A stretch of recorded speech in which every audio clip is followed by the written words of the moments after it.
qu'il faut savoir, c'est qu'à un intervalle régulier, j'organise avec certains de mes cadres des visites de terrain pour aller voir l'état du système de l'enseignement technique, de la formation professionnelle, de l'emploi et du travail à l'intérieur du pays, en province. Et cette fois-ci, j'ai décidé de commencer par l'axe de la forêt, en faisant donc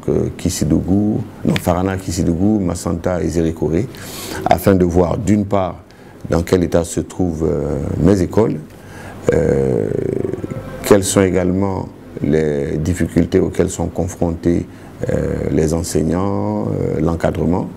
visiter également les différentes sections de l'inspection du travail, de la Caisse nationale de sécurité sociale et de l'emploi. S'agissant de l'emploi,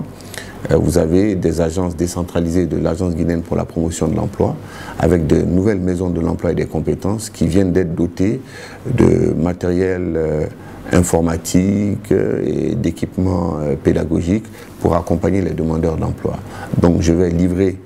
ces différents matériels, procéder à l'inauguration de 2 maisons de l'emploi et des compétences qui n'avaient pas encore été inaugurées. Ce sont celles de Mamou et de Farana.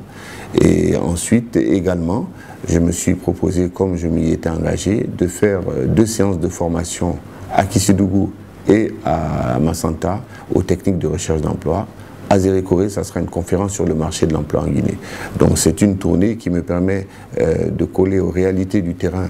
de structures dépendantes de mon département, d'échanger avec les responsables et avec également les administrés pour remonter des informations très précieuses sur l'état du système, ce qui me permet d'adopter des mesures adéquates pour redresser un certain nombre de choses ou initier d'autres projets. Elle prendra une dizaine de jours entre le départ et le retour, en tout 10 jours, donc je suis censé être de retour aux alentours du 10 avril, avec notamment 2 jours à Zérékoré, 2 jours à Kissidougou et 2 jours à Massanta.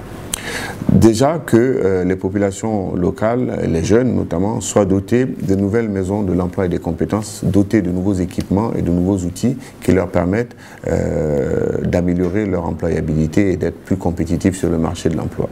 Ensuite, les informer de l'existence de ces maisons et du marché de l'emploi tel qu'il se présente en Guinée et tel qu'il va se présenter dans les mois et les semaines à venir. Deuxièmement, discuter avec les services administratifs chargés du travail et de l'emploi pour connaître les problématiques et leurs préoccupations sur le terrain